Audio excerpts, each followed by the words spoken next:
Hi, welcome. This is Joey from Joey's Reading. So today I am going to review, not review, do an interview with one of my favorite decks, Astrosoul Oracle deck.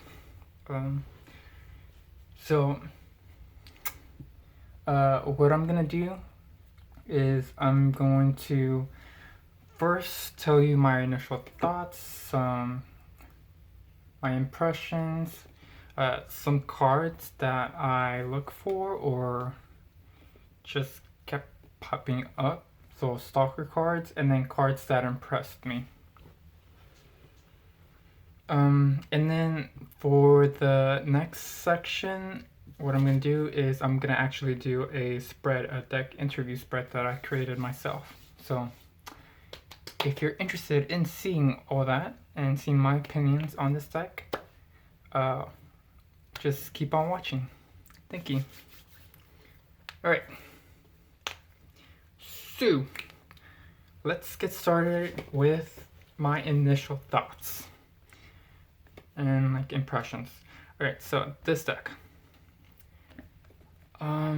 So the first time that I saw this in the campaign, it wasn't a Kickstarter campaign, I was just like, ooh, I'm interested first. And then I saw the cards, and I was just like, ugh, why? Why just simple cards? And honestly, I didn't back in. I was just like, no, not interested.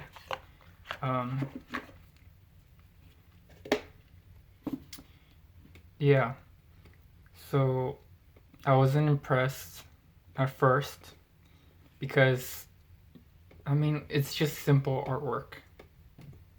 And I was just like, I need something more to work with this. And strangely enough, like, after it finished backing, and then a few months, not a few months, but like sometime later, I started watching it. I saw the cards a little bit more. I saw everything. Oh, that's cool. I just saw how this was looking, and like, yeah, it was becoming popular.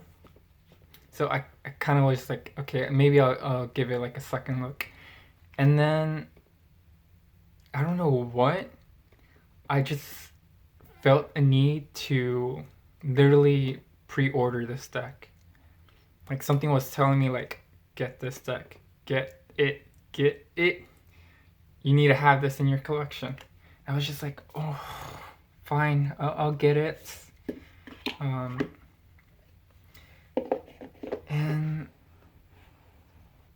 I wasn't really expecting anything from it. I was just like interested in it since I was starting to get into astrology. I was just like, I might as well just get it to learn from it, since I didn't see any other astrology decks that interest me. I mean, there were a couple, but like none of them really got me interested like Astrosoul did. And yeah, it honestly became just my favorite. Like, the day that I actually got it, I was so impressed. I think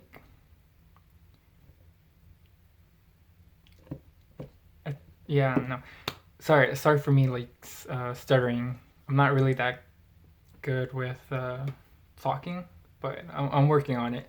So yeah, so I got it, and I was just like, okay, I like the rose petal finish, you know, the box. Maybe the cards are gonna be rose petals. Of course, I opened it and I found out that they're plastic, and I was just like, huh, all right. I mean, I still love it, and I was just like, I don't know why. I just like these cards. Like they're really impressive. I think the creator, what's her name? Maria. I keep forgetting her name, but she's amazing. She came out with like another Oracle deck. Um, I think it's called the Ethereal Orb Oracle deck. Let me grab it. Yes. So she came up with this deck. I haven't worked with it, but I was like, I'll work with it later. So yeah, so I was just like, I was so happy to get this. Like as soon as like I initially got it, because the book is a quick guide, a quick guide to the signs, the planets, and I really learned a lot. Like this really piqued my interest. Like I read it in like one day and I was just like, oh my gosh, I love this. And so yeah, I was really impressed. Like I don't want to say that like I don't want to say that anything too negative, because honestly my experience working with this deck and like my impressions that I got from it was amazing, mind-blowing. This is one of the cards that always pops up. Like it's my Stalker card in this deck. And it's not, I have like another Astrosoul Oracle deck, that's how much I love it. The same thing happens, like these two cards just keep popping up in those decks. Of course, this one can pop up in like one over the other a lot more. But yeah, let me put this to the side. So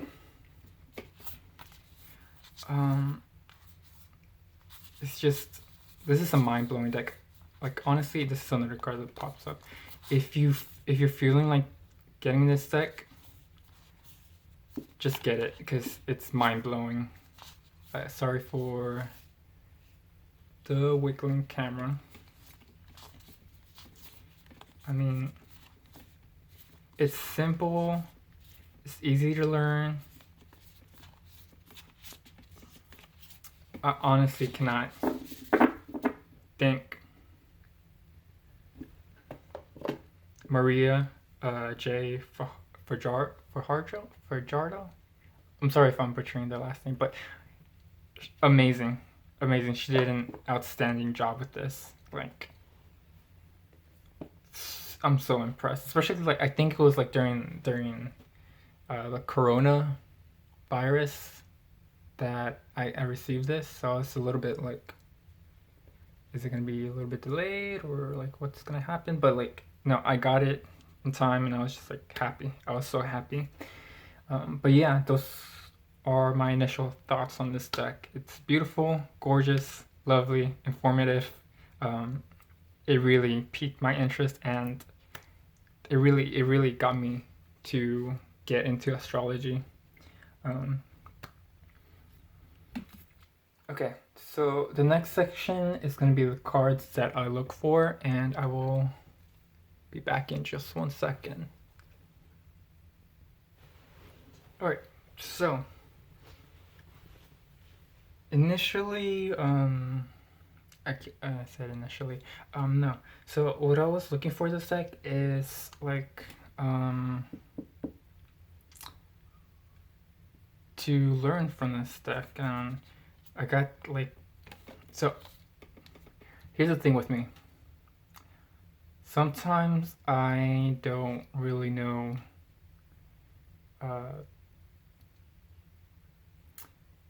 what, I don't know how to say this.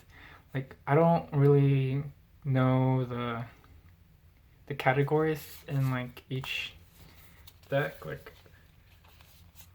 I like, yeah, like I don't really know categories in the deck. Like I just know like of them or about them. Like it's kind of like my runes cards. Like I don't really know what the names of the runes are, but I do know what they represent. Um, so I don't know. I'm kind of weird like that. I need to work on it, but I'll do that later. So if you guys know, there's oppositions, there's a trine, there's conjunction, there's um, what's it called? Uh, Sextile. There's all these kind of semi. What's it called? Semi. I don't know. Anyways, there's these symbols that they seem to represent like what the degrees of the planets, not the degrees, but like the how the planets or the signs um, talk with each other. And I was interested to get this deck because she actually showed like the degree, the symbol, the name, and then how the description of what this uh, thing. I'm gonna just say thing. I'm sorry, but like how this communication um, like the description of the communication. I was interested because I didn't really know, and I still kind of don't know a lot, but I'm working my way through it. But it was really useful to get this information. So this was something that I was looking for. This was kind of unexpected. I don't really know about like Palace, Athens, or like I think it's like Vesta or stuff like that. I don't really know a lot about this, so it's kind of nice to include this, and I'll definitely need to learn a little bit more about this. So this is a deck that I'm currently working with. Well, I've been currently working with to understand more of astrology. But yeah, and then the houses. The houses. I really love this like simplified version of the houses. Like there's like a lot of, well, it's not a lot if you're like a constant reader, which I'm pretty much not. But I like that they have the symbol, the planet symbol that's associated with it, and then like the description, and finally a simplified version of all of this. For example, the sixth house is associated with Virgo. Virgo is associated with Mercury. And it gives like the description of Virgo being associated with health, jobs, daily work routines, organizations, and being liking animals and pets. And then the little I do. It's very descriptive, and I really like that. I can actually understand and have a better understanding. Like it's sometimes like I don't want to. It's sometimes like I don't want to or I don't understand like a symbol or like a sign. I could just look at the description and get a better understanding of both of these symbols and planetary signs or planetary symbol, and associated with those cards, and just get a better understanding. That's all I'm trying to say. Vertex. Same thing. It's nice to get a good understanding of what this is. I still need to work with this, so I can't really talk a lot about it. And then the planets. So the planets have the signs associated with it and the symbol. And I like this little description, not description, but this little image. It's nice. So yeah. And the last, well, there's not last, but there's two more cards that I looked for. It's the symbol. It has the symbol the star constellation, I think, and then the planetary symbol, and then this name, and that's really good for me to look for. Hope it's shining. I really appreciate that. And then the moon. So the moon is something that I kind of struggle with. Like, it's maybe it's because I don't really understand the moons too much. Other than like the basic full moon and new moon, and that's pretty much it. But like, I'm hoping to better understand the moons with this deck, but I also need to do more research on it myself. But yeah, those were the cards that I really looked for to see how I could learn better.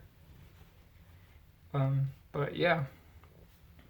Okay, so the next category that I'm going to talk about is Stalker Cards.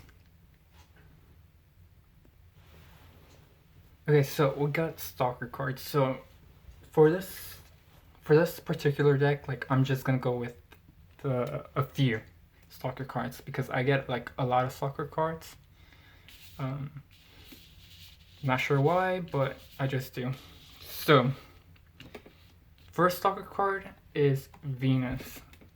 So Venus, I have a major Venus placement in my chart, so I can understand why this card pops up.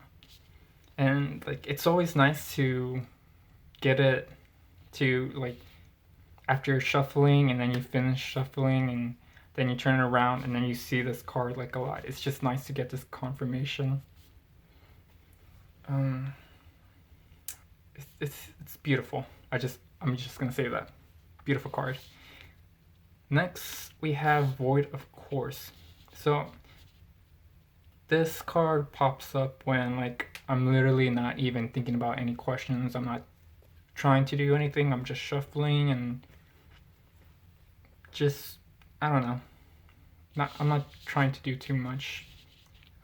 Its description is pause in time, change of plans, limbo, improvisation. So it makes sense.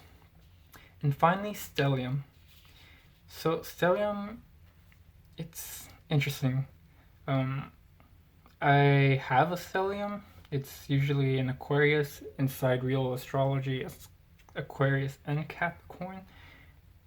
But other than that, it's just these three cards are cards that come up. If I was to say, like, what other cards pop up, Jupiter, let's see, the 6th house keeps popping up a lot. Definitely the 1st house, the 9th house, Scorpio, but like not too much. It's just on rare occasions.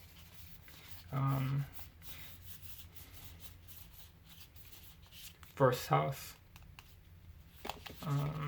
Solar eclipse recently, but we just went through like a solar eclipse, so it kind of makes sense. Saturn pops up too. I think that's it for like right now that I'm gonna talk about. But the main ones that pop up: Venus, Void of Course, and then Stellium. Those are my Stalker cards. So the next is cards that impressed me. All of them. Like, I don't know. I just can't. I can't pick just a few cards that impressed me. Like, they all look the same, but they're all different individually, and each one of them is they're really amazing. Like, they all work great with each other. If I was to say one card, it would be just my Venus, because it's my Stalker card. It's the card that, you know, It's one of my major planets, I guess you could say, that appear in my chart. Um, and it's always nice to see Venus in like Pisces, like underneath is a Pisces Venus, because I myself have a Pisces Venus. You know, that unconditional love. But yeah, I think that's all I have to say, because yeah, it's just nice. All right, so I didn't get to tell you guys like how this shuffles. So they don't really fan out that well, which is fine with me. This is another card that keeps popping up too. Yeah, if they really don't fan out well, which, I mean, I don't usually fan these cards out or any other cards unless like I particularly feel like fanning them out. But yeah, I mean,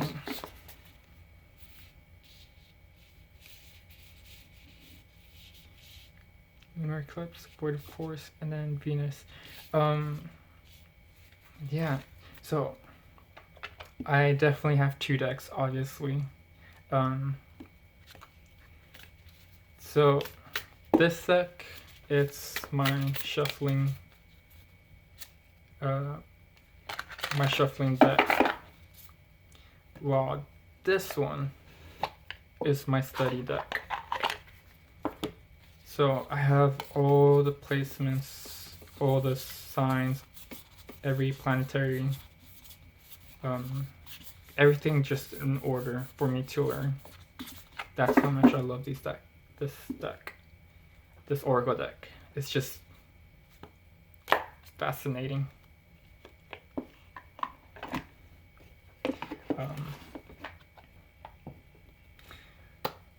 Okay, so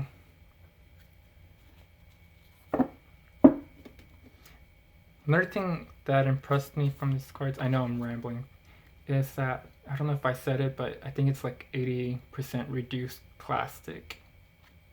So I might be wrong, but I think that's admirable.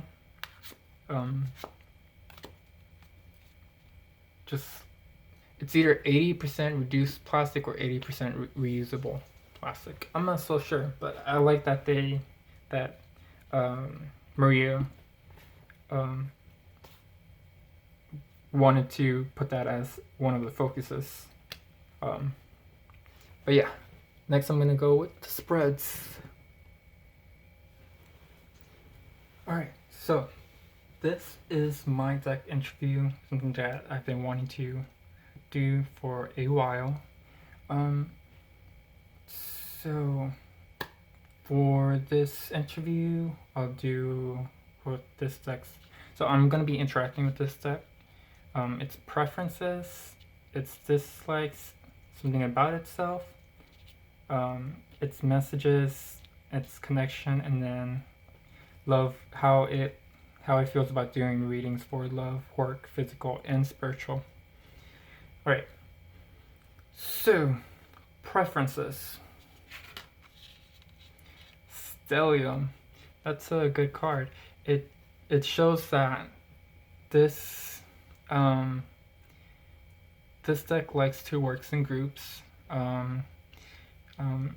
It can definitely have like a very variety of readings that it just likes doing. No particular one that I can tell from this, but sorry for my voice.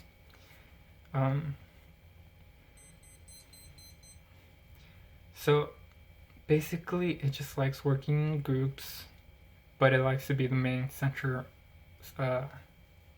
It likes to be the main center of the reading.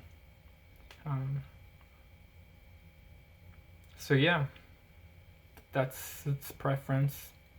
Next we go to its dislikes. Pisces. Okay, so from what we know, Pisces is a very creative and intuitive and very delusional sign. Not in the bad sense, of course, but maybe this deck doesn't like being aimless, being Pisces also rules like the 12th house. Maybe it doesn't like being put away. Like it likes to it doesn't like being put away or being discarded, and it doesn't like any like negative energies. So it doesn't want it doesn't like that its creative abilities are limited. So yeah, that's one dislike. So something about this deck itself. Ooh, got something big. Solar eclipse, embracing change, revelations, courage, determination, and connection. So this deck likes to literally obliterate any stagnant energy. Like it likes to shine, it likes to make you move and really change yourself, like embrace this change. And it's not gonna put up with like anything from the past. Like it just wants things to literally flare up. And that's how it likes to present itself. Yeah, and then connection, like it likes connecting with with the user. It's just something that I feel like it's trying to say. Of course, this could be just me interpreting this the way that I like it, but I don't know. I just get this solar eclipse, since we also did go through a solar eclipse. I know I said this again, but just want to point that out. And Capricorn. But yeah, that's the position that it wants to know about itself. Then we go to a message that this deck has, and that is 4th house. And without reading this, 4th house is associated with comfort, with home, with family, with I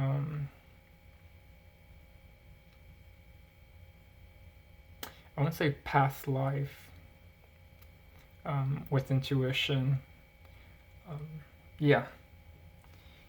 So the message: I belong, I see.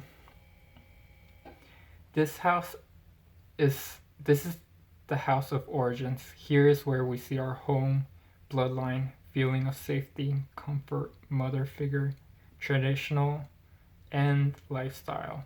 Tradition and lifestyle. It also shows where we come from.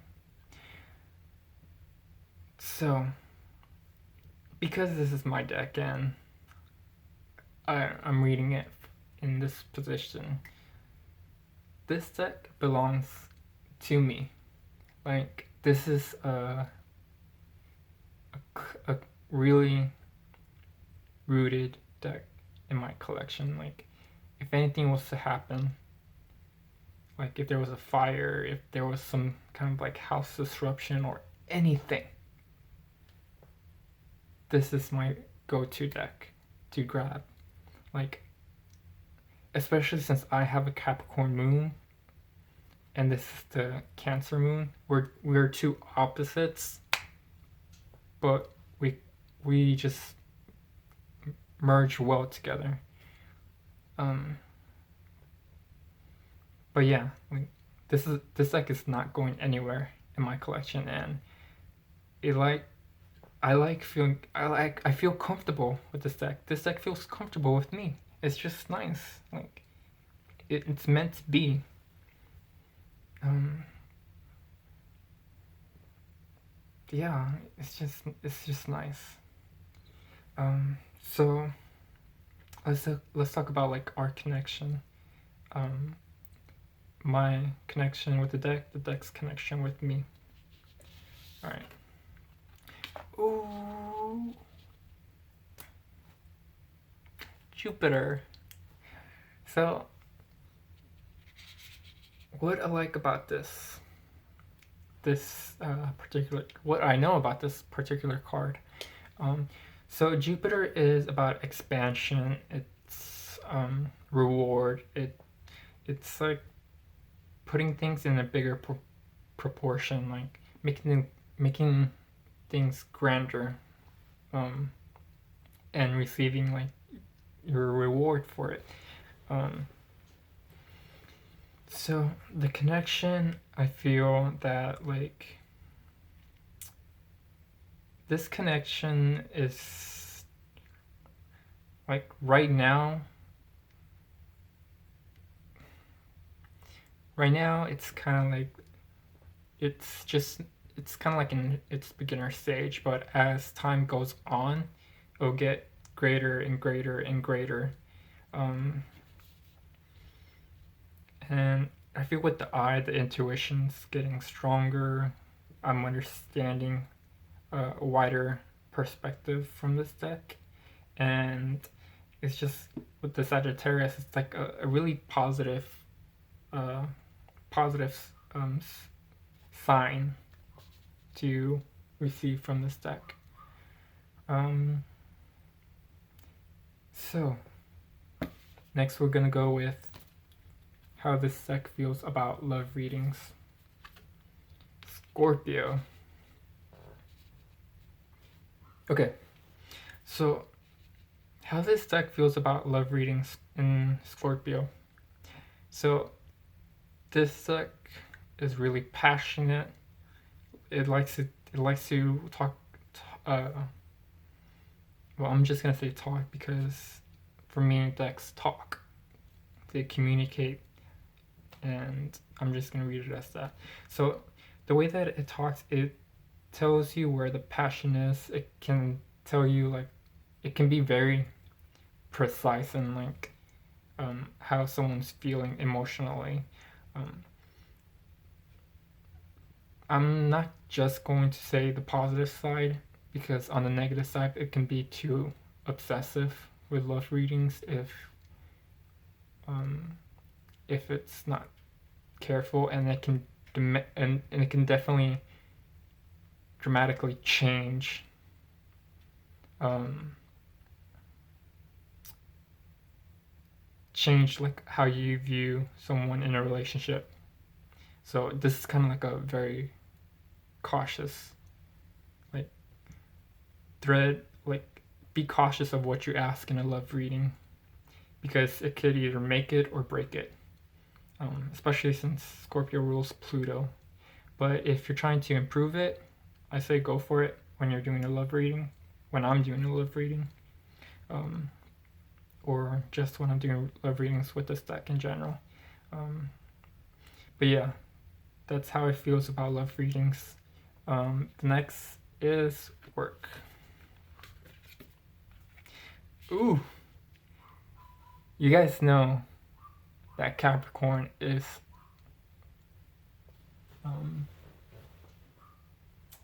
sorry, I just have to look. You guys know that Capricorn is the sign in Saturn, and both of those are hardworking signs. And it's interesting that the 10th house shows Capricorn and Saturn. So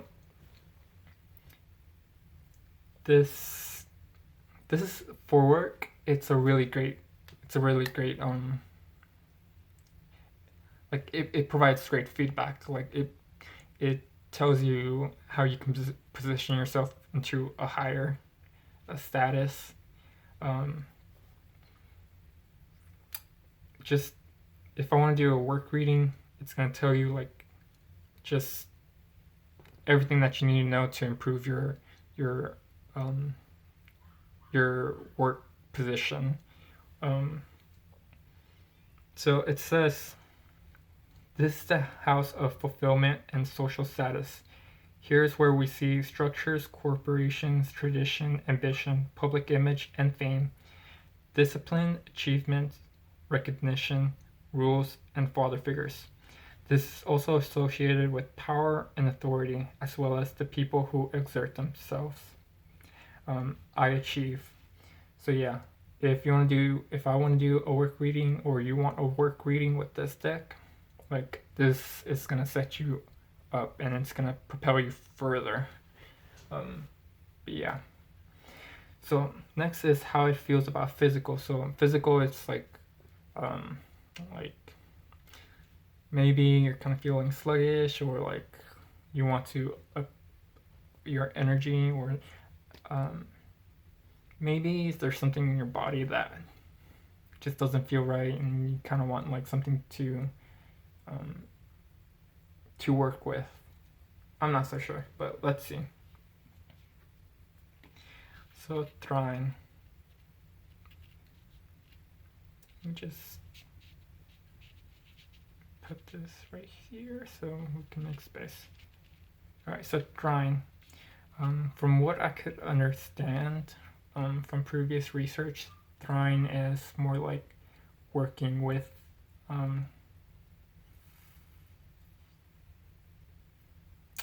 it's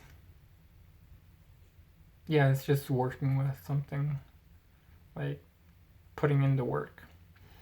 Trine, fluence, ease, talent, development, privilege, aptitude, self-comfort, temper, laziness, and intelligence. So yeah, when it comes to physical, it can very definitely tell you like what you need to work on,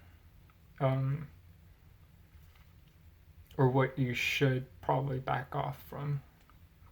I'm not so sure about this physical position, but I just wanted to include it just in case, because I do have oracle decks that also deal with physical. So, and especially since astrology does have like some physical placements. For example, Sagittarius is rules the thighs, and the glutes. I'm not so sure, but I think that's it. Anyways, and then lastly we have the spiritual, how it feels about doing spiritual readings.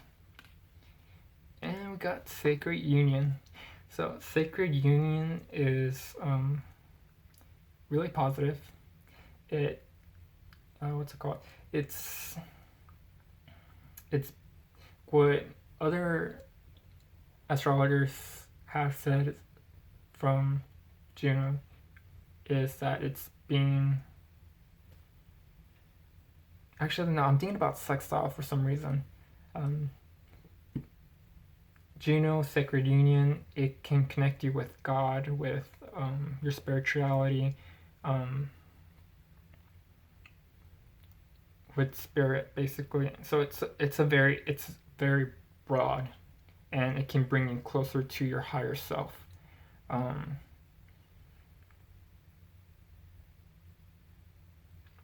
pretty sure that Juno is associated with Libra and Scorpio, and Libra harmonizes, and Scorpio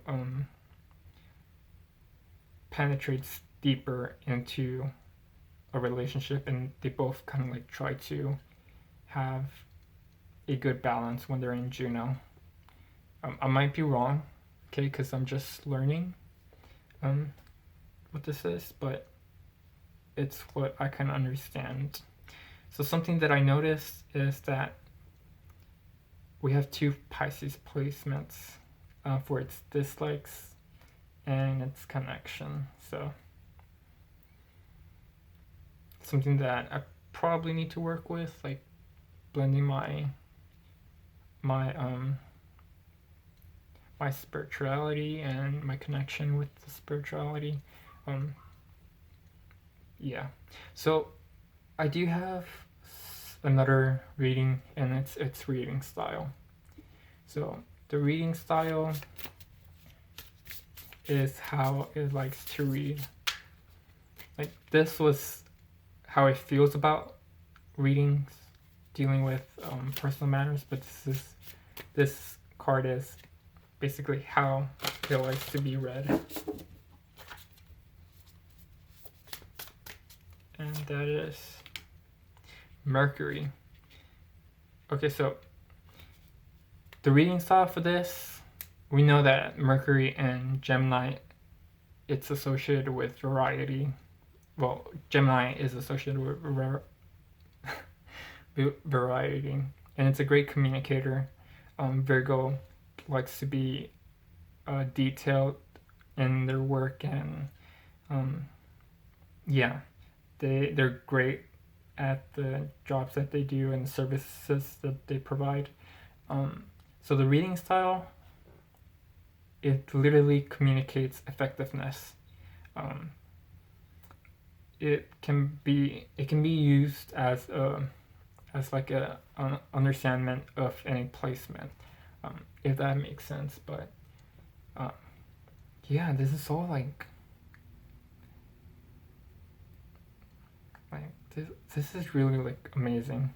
Like, this is my first time trying this spread, and all I can say is like I'm blown away. Like, I really want to. I'm just really impressed.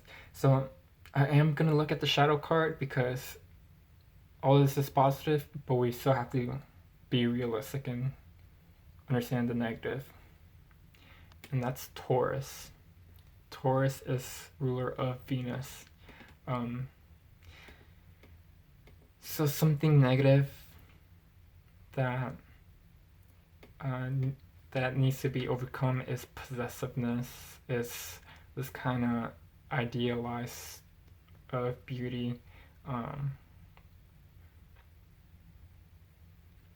Yeah, I know Tauruses I have in this, in the second house, but basically something negative in this from this deck is being possessive. So although like it does a great job and the connection is really wonderful, it can be very possessive. So, and pretty stubborn in its way. So like if it's telling you something and you kind of want another opinion of this, like it's stubborn and it does not want to change its answer. But yeah, that's all I have to say for this deck interview. I really hoped you liked this reading. Hopefully you get inspired to do to get a reading like this with this deck, because honestly it's amazing.